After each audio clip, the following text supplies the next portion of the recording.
दुनिया अब तेजी से बदल रही है ना? पुराने तरीके टूट रहे हैं, नए रास्ते बन रहे हैं। रिश्ते जो हमें जोड़ते थे, कभी मजबूत और अटूट, अब कमजोर लगते हैं। हम एक दूसरे के पास से गुजरते हैं, चेहरे मोबाइल स्क्रीन में दबे हुए, अपनी ही डिजिटल दुनिया में खोए हुए। जहां कभी पड़ोसी गर्मा गर्म चाय पर बातें करते थे, अब बस एसी की आवाज ही सुनाई देती है। इंसानी रिश्तों की गर्माहट, एक सुकून भरी बांह, अब वर्चुअल बातचीत की ठंडी दुनिया ने ले ली है। हम अपने दिलों के चारों ओर दीवारें बना लेते हैं, कमजोरी से डरते हैं, साथ बिताए पलों की ताकत भूल जाते हैं। गांव का चौक, जो कभी जिंदगी का केंद्र होता था, अब वीरान है, भूली हुई परंपराओं का प्रमाण। बच्चे जो कभी बेफिक्र होकर मिट्टी में खेलते थे, अब स्क्रीन से चिपके रहते हैं। उनकी हंसी की जगह इलेक्ट्रॉनिक डिवाइसेस की आवाज ने ले ली है। बुजुर्ग ज्ञान और अनुभव के भंडार थकी हुई आंखों से देखते हैं, उनकी कहानियां अनसुनी, उनका ज्ञान अनदेखा। हम खुशी के क्षण भंगुर पलों के पीछे भागते हैं, एंडलेस फीड स्क्रॉल करते हैं, अजनबियों से वैलिडेशन ढूंढते हैं। हम कनेक्शन चाहते हैं, फिर भी उसे दूर धकेल देते हैं, इंसानी रिश्तों की उलझनों से डरते हैं। इस तेजी से भागती दुनिया में, जहां सब कुछ डिस्पोजेबल है, हम सबसे कीमती चीज खोने का जोखिम उठा रहे हैं, वो रिश्ते जो हमें इंसान बनाते हैं। फिर भी इस बदलते दौर में कुछ रिश्ते बने रहते हैं, मजबूत और अटूट। दोस्ती, आत्माओं के बीच का पवित्र बंधन, आशा की किरण बना रहता है, इंसानी रिश्तों की स्थायी शक्ति का प्रमाण। यह एक अशांत दुनिया में जीवन रेखा है, एक ऐसी जगह जहां हम जैसे हैं वैसे रह सकते हैं, अपनी कमियों के साथ। सच्चे दोस्त वो परिवार होते हैं जिन्हें हम चुनते हैं, वो साथी जो जीवन की यात्रा में हमारे साथ चलते हैं, वो कंधे होते हैं जिन पर हम दुहक के समय सहारा लेते हैं, वो आवाजें जो जीत के पलों में हमारा उत्साह बढ़ाती हैं। वो हमें वैसे ही देखते हैं जैसे हम हैं, न कि उस रूप में जो हम दुनिया के लिए पहनते हैं। दोस्ती एक ऐसी कलाकृति है जो हंसी, राज की बातों और अनकही समझ से बनी होती है। यह एक बगीचा है जिसे विश्वास, सहानुभूति और अटूट वफादारी से पोषित किया जाता है। यह जीवन के तूफानों से एक शरण स्थली है, एक ऐसी जगह जहां हम सुकून और ताकत पा सकते हैं। एक ऐसी दुनिया में जो अक्सर ठंडी और उदासीन लगती है, दोस्ती गर्मजोशी और अपनापन देती है। यह एक याद दिलाती है कि हम अकेले नहीं हैं, कि हम खुद से बड़ी किसी चीज का हिस्सा हैं। यह एक अनमोल उपहार है, एक बंधन जिसे संजोया जाना चाहिए, क्योंकि इन्हीं रिश्तों में हमें सच्चा अर्थ और उद्देश्य मिलता है। रघुनाथ, भोला और चंदन, तीन दोस्त जिनकी जिंदगी दोस्ती के अटूट धागे से बंधी थी, गरीबी की कठोर सच्चाइयों का साथ मिलकर सामना करते थे। बेहतर भविष्य के सपने देखते थे, एक ऐसा भविष्य जो भूख और जीवन के संघर्ष से मुक्त हो। वो एक ऐसी दुनिया का सपना देखते थे जहां उनके परिवार इज्जत और सम्मान से रह सके। रघुनाथ सबसे बड़ा, तेज दिमाग और जुगाड़ू था। भोला सीधा साधा, अपनी अटूट वफादारी और अपनी संक्रामक हंसी के लिए जाना जाता था। चंदन सबसे छोटा, तेज तर्रार और महत्वाकांक्षी था, हमेशा नए मौके की तलाश में रहता था। उनके दिन जीवन के कठिन परिश्रम से भरे होते थे। तपती धूप में घंटों काम करते थे, वो खेतों में काम करते, उनके हाथ कठोर और घिसे हुए, उनके शरीर थके हुए, लेकिन उनकी आत्माएं अटूट। वो अपना थोड़ा सा खाना बांटते, उनकी हंसी धूल भरी गलियों में गूंजती, उनकी दोस्ती का प्रमाण। मुश्किलों के बावजूद उन्होंने कभी उम्मीद नहीं हारी। वो अपने सपनों से चिपके रहे, एक उज्जवल भविष्य में उनके अटूट विश्वास से प्रेरित। वो जानते थे कि साथ मिलकर वो किसी भी बाधा को पार कर सकते हैं, क्योंकि उनकी दोस्ती ही उनकी सबसे बड़ी ताकत थी। किस्मत का खेल, धूल भरी सड़क पर भाग्य का मोड़। एक उस दिन जब वे एक खटारा बस में सफर कर रहे थे, उनकी जिंदगी ने एक अनपेक्षित मोड़ लिया। एक फटी हुई सीट के नीचे नजरों से छिपा एक भूला हुआ बैग पड़ा था। यह अनगिनत दौलत के वादे से भरा हुआ था, एक ऐसा भाग्य जो हमारे सपनों से भी परे था। हमारे दिल धड़क रहे थे जब हमें अपनी खोज का अंदाजा हुआ। हमने एक दूसरे को देखा, हमारी आंखें अविश्वास से चौड़ी हो गईं। हमारे भीतर उत्साह और आशंका का मिश्रण घूम रहा था। बैग का वजन उनके हाथों में भारी लग रहा था, उन सालों की कठिनाई से भी ज्यादा भारी जो उन्होंने झेली थी।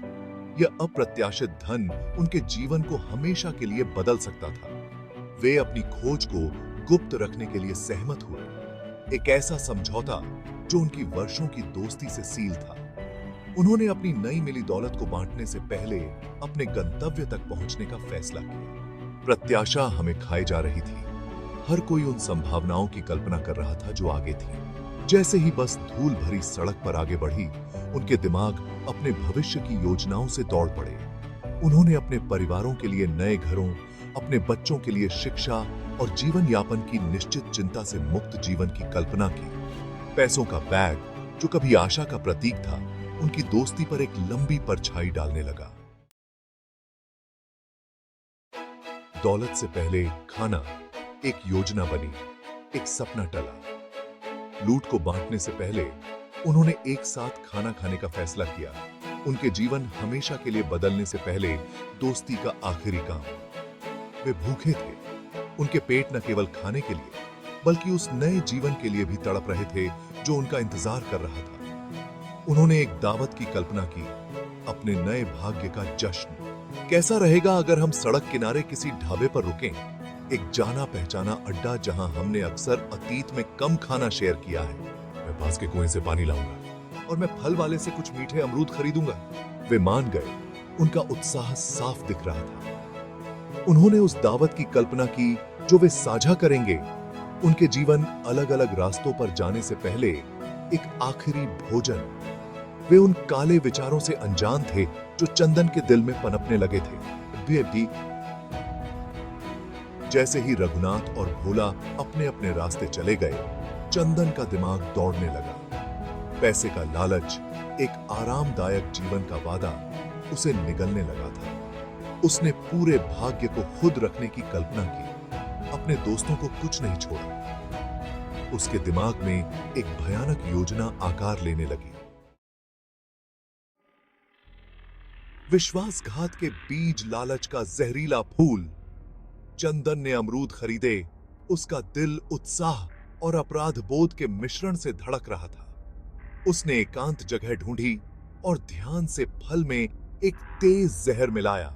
उसके हाथ कांप रहे थे जब वह अपना विश्वासघाती कृत्य कर रहा था। मुझे पता था कि मैं अपने दोस्तों के साथ विश्वासघात कर रहा हूं, जिन लोगों को मैं कभी प्यारा मानता था। लेकिन मैंने अपने कार्यों को सही ठहराया, खुद को यकीन दिलाया कि मैं पूरे भाग्य का हकदार हूं। मैंने तर्क दिया कि मैं सबसे चालाक, सबसे महत्वाकांक्षी और इसलिए सबसे योग्य था। मैंने अपनी अंतरात्मा की आवाज को चुप करा दिया, वह आवाज जो वफादारी और दोस्ती की फुसफुसाती थी। वह रघुनाथ और भोला के पास लौटा, मासूमियत का दिखावा करते हुए। उसके चेहरे पर एक जबरदस्ती मुस्कान थी। उसने उन्हें जहरीले अमरूद दिए। उसका दिल धोखे से भरा हुआ था। उसने देखा कि वे फल खा रहे हैं, उस घातक रहस्य से अनजान जो उन्होंने रखा था। उस घातक ये थी, मुझे पछतावे का दर्द हुआ, पश्चाताप का एक क्षणिक क्षण, लेकिन यह जल्दी ही उस लालच से ढक गया जिसने मुझे निगल लिया था। मैंने उस जीवन की कल्पना की जो मैं जीऊंगा, विलासिता और आराम का जीवन, उस गरीबी से बहुत दूर जो मैं हमेशा जानता था।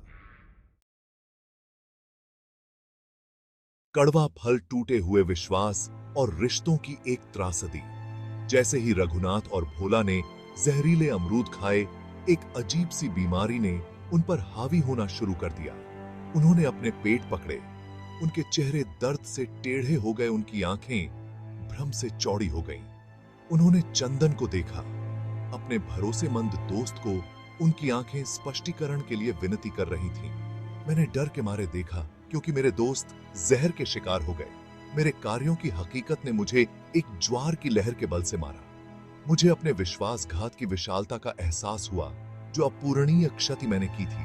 अपराध बोध और पछतावे से अभिभूत चंदन ने अपना अपराध कबूल कर लिया। उसकी आवाज फूट फूट कर रो रही थी। उसने उनकी माफी मांगी, लेकिन बहुत देर हो चुकी थी। उनकी दोस्ती जो कभी ताकत और सांत्वना का स्रोत थी, मरम्मत से परे बिखर गई थी। उनकी बासी अनबामत्ता थी। जैसे ही जहर हमारी रगों में दौड़ा, हमने एक दूसरे को देखा। हमारी आंखें उम्र और विश्वासघात के मिश्रण से भर गईं। हमने सब कुछ साझा किया था, अपने सपने, अपने संघर्ष, एक बेहतर भविष्य के लिए हमारी उम्मीदें। अब हम एक साथ मर रहे थे, एक ऐसे लालच के शिकार जिसे हम समझ नहीं सकते थे। चंदन अपराध बोध और निराशा से ग्रस्त, उसने भी जहरीला फल खा लिया, अपनी किस्मत खुद लिख ली। पैसा अछूता जमीन पर बिखरा पड़ा था, लालच की विनाशकारी शक्ति की एक गंभीर याद दिलाता है। उनका दुखद अंत विश्वास की नाजुकता और अनियंत्रित महत्वाकांक्षा के संक्रामक स्वभाव की एक कठोर याद दिलाता है।